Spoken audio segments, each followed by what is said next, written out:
why, when the survivors of the Nova Festival come to New York, do they have to face down people in the streets outside hating them? Israelis are the only people in the world who, when they're attacked, then get attacked again. And the sheer lack of empathy for the situation Israel is in is just startling to me. Evil is a force that when you see it, you will never forget it. But Americans don't see evil like Israel saw on the 7th. When you do polls of young Americans asking if they'd fight for their country, or the figures are terrible, but they have no concept of ever needing to do that. They have no threat from Canada, yet. And it's the same in Europe. Most of Western Europe, less now in Eastern Europe since the Ukraine war. But the idea of what you're actually dealing with Hamas is just a different world than the world that somebody buying their morning frappuccino in a Starbucks can imagine. And this is one of the things that has startled me in the last 11 months, is one thing in particular has haunted me. Many things have, but one thing I can't get out of my head is the sheer lack of empathy. The sheer lack of empathy for the Israeli people. I think so often of the survivors of the Nova Party who I've spent a lot of time with, and I wonder so often why do their contemporaries in America, who would love to, who'd go to a dance, rave, or whatever, why don't they all think, God, that could have been me? Why do they... One of the fascinating things about anti-Semitism is that it is one of the surest ways in which you can test the health of a society. If a society has, anti-Semitism is never able to be completely eradicated. There will always be some people from whatever fringe. But if a society is pretty much inoculating itself against anti-Semitism, it is one of the signs that the society is doing well. On the flip side, if a society or a movement starts to indulge in anti-Semitism, you can always tell that everything else is going rotten. One of my great heroes was a Russian Soviet writer from the last century called Vasily Grossman. And he wrote one of the great novels of the 20th century, Life and Fate. He was also a journalist of great distinction, and he was also Jewish. He covered, as a reporter, the Battle of Stalingrad, and he also was the first journalist to walk into Treblinka. And in the middle of his great novel, Life and Fate, which is 900 pages, but I'll save you the time, in the middle, right in the heart of the novel, Grossman devotes 4 pages to the question of anti-Semitism. He's just covered the Red Army winning in Stalingrad. He's just covered the defeat of Hitler at Stalingrad, and he's about to go on to the camps. And he does 4 pages of just talking about anti-Semitism. He says something there that I wish was better known. He says, among other things, the thing about anti-Semitism is that you can find it everywhere. He says you can hear it in the songs that children sing in the schoolyard, and you can find it in the Academy of Sciences. But the important thing that Grossman says is, everywhere, it doesn't tell you about the Jews, it tells you about the person talking about the Jews. And the great insight he has is, he says, tell me what you accuse the Jews of, I'll tell you what you're guilty of. Now,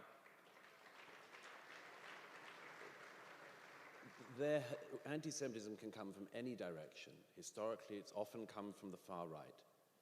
But today, there are always worries about that, but today it is the far left that is the predominant place that is fostering anti-Semitism.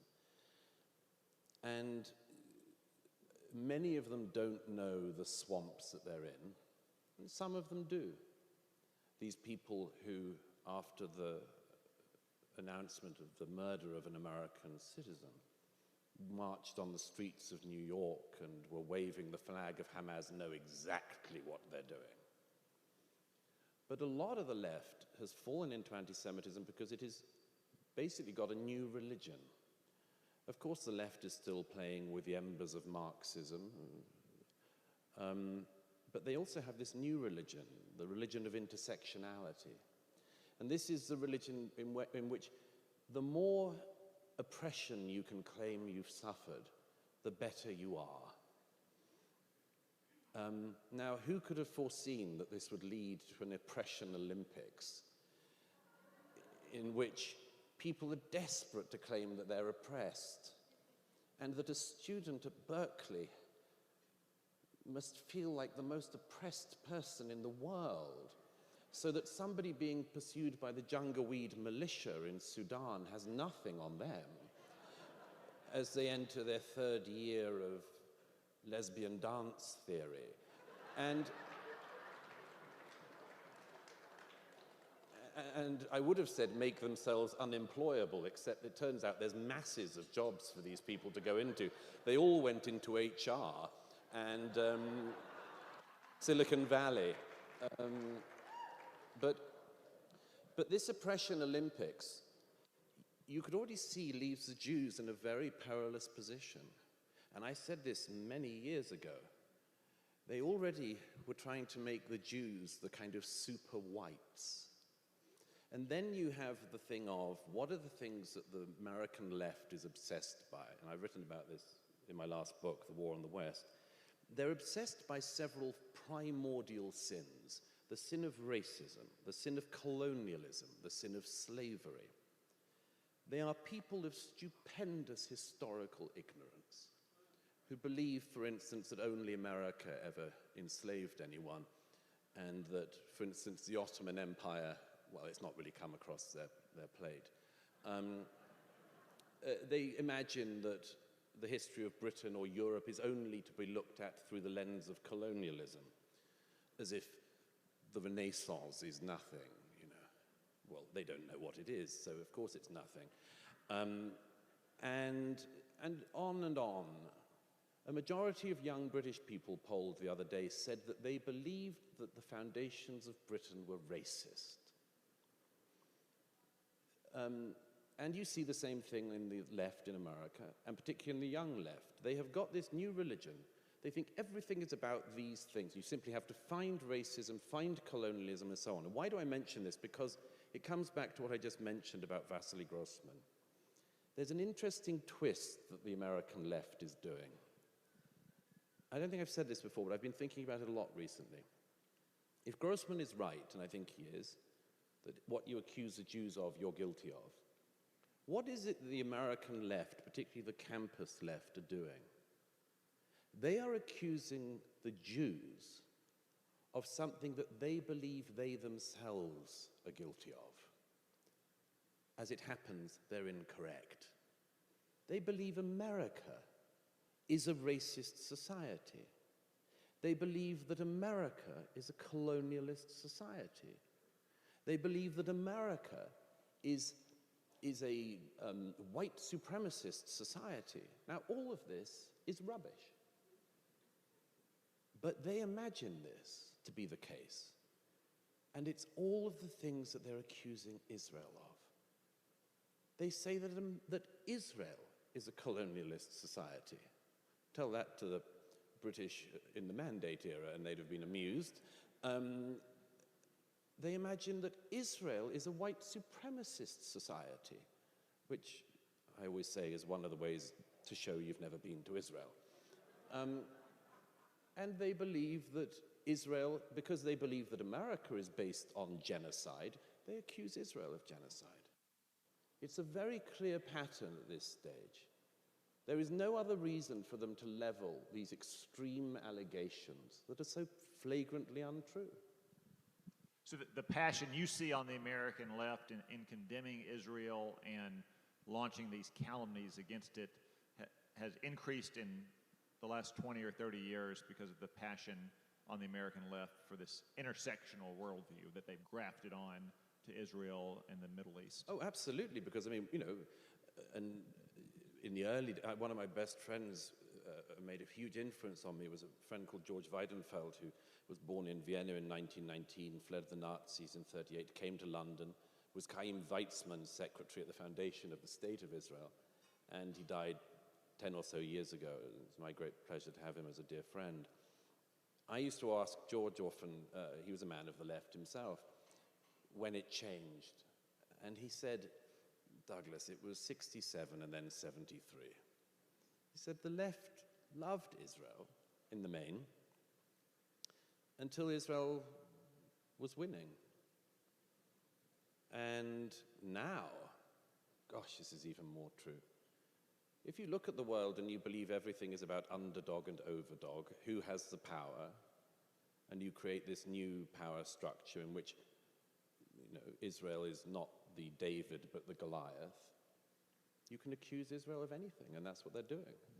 But one of the things that I've been trying to say to the media and wherever I can is, you all think that the problem is Benjamin Netanyahu, and almost everybody in the Western press thinks this. I always say, you have no idea of the fact that, and I can say this having met and interviewed almost every opposition leader, every potential replacement for him. Every single Israeli politician of left, center, and right would have prosecuted a war against Hamas after the 7th if they'd been in power. It is just not the case that there is, it's a sort of Netanyahu problem, but that's always what they obsess with. People say to me sometimes, what if Benjamin Netanyahu was replaced by somebody else? Wouldn't it buy Israel more time? I say, oh yeah, sure, about 24 hours. And before you know it, they would accuse the most left-wing leader in Israel of being a far-right extremist for daring to protect the Israeli nation. Well, I mean, we saw that in display last year. I mean, when President Herzog spoke to the joint session of Congress last year, numerous Democrats boycotted him as well. And whatever you think of President Herzog, there's no question that his family is a distinguished political family of the center-left in Israel. And when you're boycotting not just Prime Minister Netanyahu, but President Herzog as well, your problem is not Benjamin Netanyahu, your problem is Israel. And that's the problem that so many Democrats in Congress have today. Speaking of Prime Minister Netanyahu, we've heard in this country there was Bush derangement syndrome first, and now there's Trump derangement syndrome. It does seem that not just here, but in Israel as well, there may be a degree of Bibi derangement syndrome. There are people inside Israel and out who behave as if the hostages are in Benjamin Netanyahu's basement. It's quite appalling. And after the murders last week, the world media and politicians behaved as if Benjamin Netanyahu had killed them. I think one of the only explanations for this is we in the West are so far away from reality today. We are so far away from understanding the reality of evil. Hannah Arendt used this famous, awful phrase, the banality of evil, and she was completely wrong. Remember, we've had in recent years, believe all women. And it turns out that doesn't apply if the women who are raped are Jewish. And we had the world, when I covered the conflict in northern Nigeria some years ago, when the northern Nigerians Chibok schoolgirls 300 of them were stolen from their village in northern Nigeria. Michelle Obama and every influencer on Instagram held up the rather futile, but still nice, hashtag bring back our girls. Where were these people when the girls were Jewish? And the sheer lack of empathy for the situation they're in just startles me. A lot of what we've been discussing, a lot of what we heard this week, and frankly the news from Israel has been solemn and saddening, so why don't we end on what I think will be a more uplifting and inspiring note. As you mentioned, you've spent much of the last year in Israel, and much of that time with the young men and women of the Israeli Defense Forces. So could you just share a little bit of firsthand testimony about what you saw from those troops and what lessons we might draw from them? I got to Israel as soon as I could after the 7th, and I went straight to the massacre sites and felt it was important to sort of bear witness to what had happened, because I feared that it was going to be covered over very fast. Everyone would talk about Israel's response, the retaliation, the revenge, as they like to say. And I spent a lot of time with the families of the hostages, of survivors in the hospitals and elsewhere. Went to the morgues of Tel Aviv when the pathologists were doing their terrible work. But there are two things that really, really stick with me, and I hope always will stick with me. The first, of course, is the horror of the day and of what people were put through. And nobody who's seen them or spoken with them can ever forget the victims. But the second thing is the heroism that was on display on the 7th from individuals. We've heard from some of the people from United Hatzalah, but people who just drove south and helped and fought. And then, most importantly, the young men and women of the IDF. I've been in Gaza with them and seen them in their careful, incredibly dangerous work.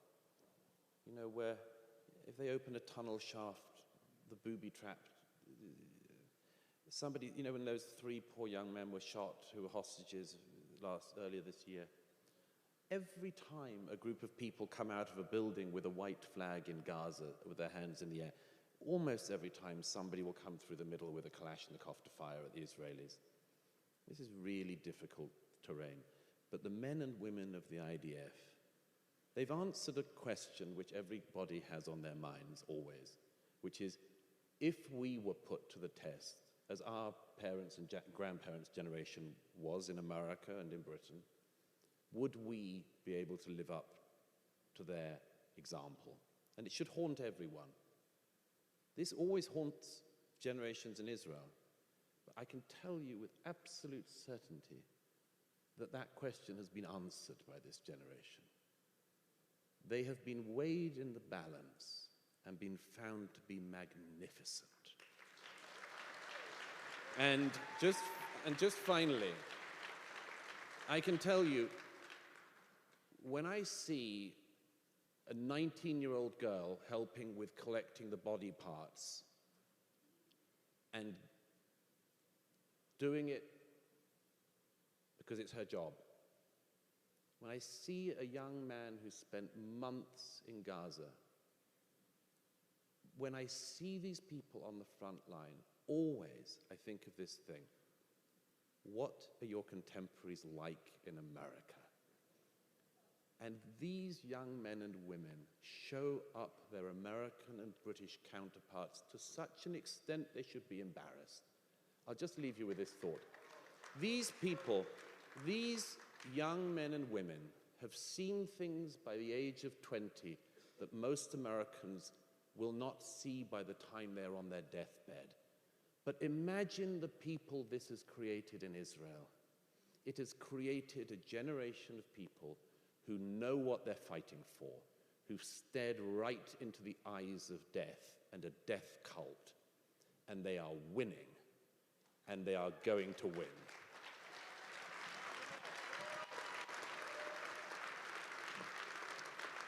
I think that is a very fitting tribute to the heroes in the Israeli Defense Forces, just like Douglas Murray is a very fitting recipient of the Champion of Freedom Award. Let's give one more round of applause and thanks to Douglas Murray.